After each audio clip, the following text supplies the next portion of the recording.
마태복음 6장 21절 말씀입니다. 내 보물이 있는 그곳에는 내 마음도 있느니라. 교회 다니는 사람이 가장 부담스러워하는 것이 뭘까요? 뭘 가장 부담스러워하겠습니까? 헌금을 가장 부담스러워합니다. 교회 다니지 아니하는 사람들도 가장 불만스러워하는 것이 헌금입니다.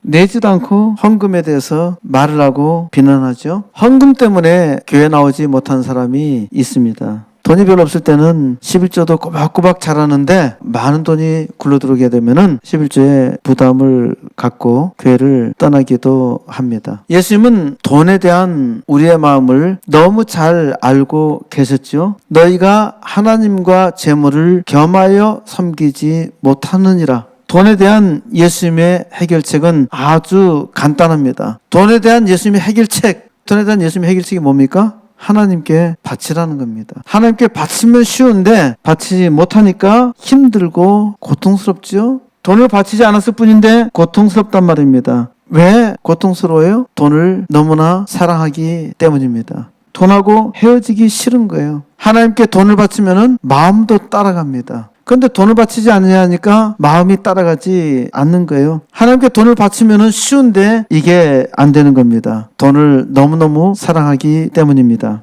돈을 사랑하는 사람은 헌금에 대해서 불평합니다. 심지어 어떤 사람은 성경 말씀으로 헌금을 아주 자랑스럽게 비판합니다. 굉장히 똑똑한 척하고 비판하죠. 왜 비판하나요? 자기가 헌금하기 싫은 까닭입니다. 자기도 헌금하지 않을 뿐더러 다른 사람도 헌금하지 못하도록 만드는 거죠. 자기만 안 하면 괜찮은데 다른 사람까지 못하게 한단 말입니다. 이거는 또 하나의 악이잖아요. 왜 그렇게 하나요? 사람이 악하기 때문입니다. 이런 사람들은 인색하게 살며 보물을 자기 창고에만 쌓아두려고 애를 씁니다. 창고에 쌓아놓은 보물은 절대로 자기 것이 아닙니다. 창고에 쌓아놓은 보물은 절대로 자기 것이 아니에요. 그 보물을 써야 자기 것이지 거기다가 가만히 쌓아놓으면은 그건 물건입니다. 보물이 아니라고요. 그 돈을 많이 쌓아서 내가 세계 최고의 부자다 그렇게 자랑하여도 그게 무슨 의미가 있어요? 어떤 사람은 굉장한 부자라 자랑하는데 자기가 벌어놓은 돈 한 푼도 못 쓰고 떠나는 사람이 있습니다. 아무리 재산이 많다 하더라도 죽는 즉시 그 재산은 자기 것이 아니잖아요. 전혀 자기 것이 아닙니다. 한 푼도 가져갈 수가 없어요. 죽는 순간 다른 사람의 것이 됩니다. 사람들 위해서 조금이라도 돈을 썼다면은 사람들의 가슴 속에 남아 있습니다. 그 사람이 죽을 때 저 사람 생전에 난 저 사람 도움을 받았어.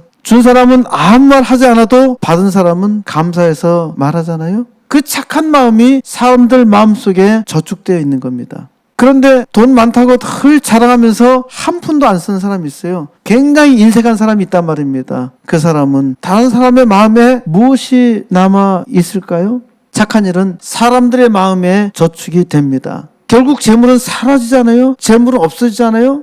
결국 사라질 세상 재물로 착한 일을 하면 그 착한 일이 하늘에 기록된다는 말씀입니다. 그 착한 일이 하늘에 기록되는 거예요. 돕지도 않으면서 불평하는 사람이 있죠. 돕지도 않으면서 늘 불평하는 사람이 있어요. 이런 사람은 가난한 사람을 학대하는 겁니다. 잠언서 14장 31절에 가난한 사람을 학대하는 자는 그를 지으신 이를 멸시하는 자라. 가난한 사람을 학대하는 자는 그를 지으시는 이를 멸시하는 자라. 가난한 사람을 누가 만들었어요? 하나님이 만드셨잖아요. 그를 지으신 이를 멸시하는 거란 말입니다. 하나님의 뜻이 어딘지 몰라. 저 사람은 약해, 부족해? 왜 약하고 부족하나요? 나로 하여금 착한 일을 하도록 하기 위해서.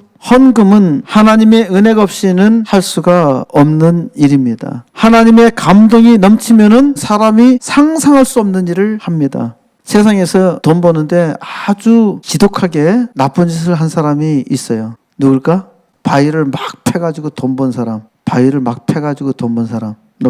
록펠러는 바위를 패가지고 그 사이에 기름을 뽑아가지고 돈 벌었잖아요. 그래서 세계 역사 가운데서 가장 돈을 많이 번 사람이라고요. 돈을 많이 벌었어. 록펠러는 악착같이 악독한 짓을 하면서 많은 돈을 벌었습니다. 그래도 이 사람이 지독하게 돈 벌면서도요, 딱 한 가지는 했어. 이 사람은 지독하게 돈 벌면서 악착같이 11조 했던 겁니다. 반드시 11조 했어요. 근데 록펠러가 죽음의 문턱에서 하나님의 은혜가 넘친 겁니다. 의사를 통해서 말하는 거죠. 앞으로 1년 더 살기 힘듭니다. 마음 편하게 사세요. 그 말을 듣는 순간에 록펠러가 자기 마음을 바꾸기로 했던 겁니다. 어떻게 회심했는가 하는 그런 내용들은 없어요. 자관 그 얘기를 들은 다음부터 록펠러는 자기의 삶의 태도를 바꾼 겁니다. 그는 회개하고서 자기가 번 많은 돈을 나눠줬어요. 록펠러가 회개하고서 하나님의 은혜가 넘치니까 돈을 내는데 오히려 기쁨이 충만했던 겁니다. 돈을 내는데 기쁨이 충만해요. 대부분 사람들은 자기 돈이 나가는 것이 자기 몸이 떨어져 나가는 고통을 느낀다고요. 근데 착한 사람은 돈을 주면 줄수록 기쁨이 있어요. 중국 선교 아버지 허드슨 테일러에게 하나님은 살아계신 분이었고 힘있게 역사하시는 하나님이었습니다. 테일러는 오로지 하나님만 의지했습니다. 테일러가 영국 헐 지방에서 의사 조수로 일한 적이 있습니다. 테일러를 고용한 의사는 항상 바빴기 때문에 테일러에게 하는 말이 봉급날이 되면 꼭 나한테 얘기해 달라 부탁했던 겁니다. 그런데 테일러는 의사에게 얘기를 한 적이 없어요. 테일러는 항상 하나님께 기도했습니다. 하나님, 우리 선생님이 봉급날 잊지 않게 해 주시옵소서 기도했던 겁니다. 언젠가 봉급날이 다가왔습니다. 테일러에게는 단지 반 크라운밖에 남지 않았습니다. 테일러가 주일 저녁 10시 복음을 전하고 밤늦게 돌아왔어요. 그런데 가난한 사람이 자기에 찾아와서 죽어가는 자기 아내를 위해서 기도해달라고 부탁을 하는 겁니다. 그 사람의 말투를 들어보니까 아일랜드 사람이었어요. 아일랜드 억양이 있었던 거죠. 아일랜드는 카톨릭입니다. 테일러는 당신 아일랜드 사람 아니냐? 당신 왜 신부에게 안 가느냐? 물었던 겁니다. 그러니까 이 사람이 하는 말이 18페니를 줘야 신부가 와서 기도해 준다고 합니다. 줄 돈이 없다는 겁니다. 지금 이 식구들은 먹을 것이 없어서 굶어 죽기 일보 직전이었습니다. 그런데 지금 테일러가 가지고 있는 돈은 반 크라운이 있었던 것이죠. 테일러는 자기 자신보다는 그 사람에게 화가 났습니다. 그래서 얘기하는 겁니다. 왜 당신은 교회 구제 담당자에게 가지 않느냐? 왜 안 갔느냐? 그렇게 얘기했더니 이 사람이 하는 말이 내일 11시에 오라 말했다는 겁니다. 자기 아내가 오늘 밤을 넘길 수 있을는지 모르겠다. 그래서 내가 부탁하는 겁니다. 이 얘기를 듣자 테일러는 고민이 되었습니다. 자기의 전 재산이 반 크라운인데 이 반 크라운이 눈앞에서 왔다 갔다 하는 겁니다. 이걸 줘야 되나 말아야 되나 오락가락하는 거예요. 그때 테일러는 깨달았습니다. 테일러가 반 크라운과 하나님을 겸하여 섬기고 있다는 것, 반 크라운과 하나님을 동시에 신뢰하고 있다는 사실을 깨달았던 겁니다. 호주머니에 단 한 푼도 없어도 오직 하나님만을 신뢰해야 할 그런 자기 자신인데 그럴 준비가 되어 있지 않았던 겁니다. 테일러는 이 사람을 따라갔습니다. 그런데 테일러가 이 사람 집에 들어가서도 기도할 수가 없었어요. 계속적으로 하나님이냐 반 크라운이냐 갈등하고 있었던 겁니다. 마음속에 그런 갈등이 있으니까 기도가 제대로 될 리 없죠. 허겁지겁 기도해주고 나서 일어서서 나왔는데요. 마음이 너무너무 괴로운 거예요.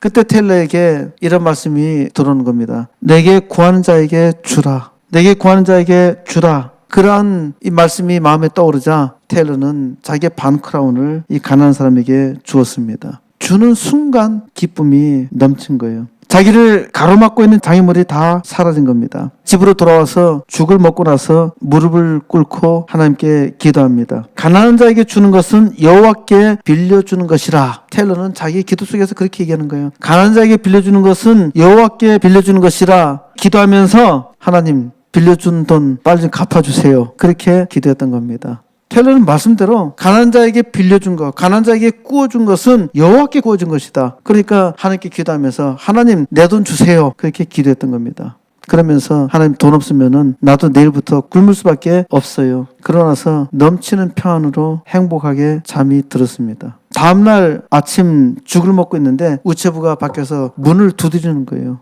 보통 토요일 날에는 우편물을 붙이는 사람이 없기 때문에 월요일 날 우편물을 받는 일이 없는데 보낸 사람의 이름도 없고 또 속에도 아무 글씨도 없어요. 근데 그 안에 가죽 장갑이 들어 있었던 겁니다. 거기서 반 파운드 금화가 떨어진 거예요. 그 순간 테일러가 감사 기도하는 겁니다. 주님 감사합니다. 12시간 만에 4배로 갚아주시다니요. 이후부터 테일러는 작정합니다. 무엇이든지 있다면은 하나님께 빌려주겠다.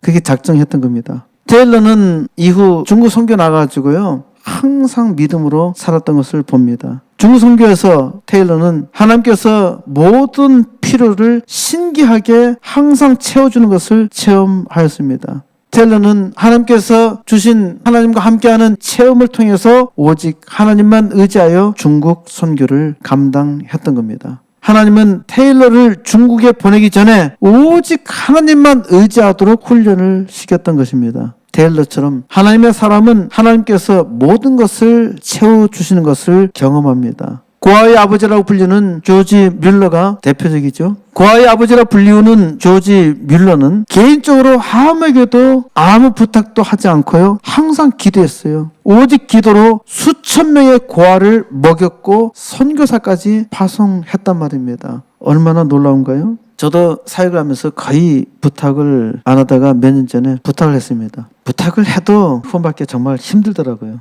저는 지금 하나님께 돈을 달라고 기도하죠. 하나님, 내가 일을 해야 되는데 돈 주세요. 나는 하나님께 돈을 달라고 요청하고 있습니다. 하나님의 사람은 이 땅에 빛으로 세상을 비춰야 합니다. 이것이 그리스도인의 사명이잖아요. 가난하고 병들고 힘들게 어둠 속에 살아가는 사람들에게 소망이 되기를 원합니까? 하나님께서는 바로 여러분을 붙드시고 여러분을 통해서 세상을 부유하게 해주시기를 원하십니다. 내 보물이 있는 그곳에 내 마음도 있느니라. 하나님께 보물을 둔 자가 복된 사람입니다. 하나님께 복을 둔 하나님의 사람을 통해서 하나님은 세상을 부유하게 하셨고, 이걸 통해서 하나님의 영광을 나타내십니다. 하나님의 놀라운 은혜로 세상을 불쌍히 여기는, 세상을 긍휼히 여기는 마음이 충만하여서 이 절망적인 세상에서, 이 어두운 세상에서 세상의 소망으로 주님의 보물됨을 증거하여 하나님의 영광 온 땅 나타내시기를 우리 주 예수 그리스도의 이름으로 간절히 축원드립니다.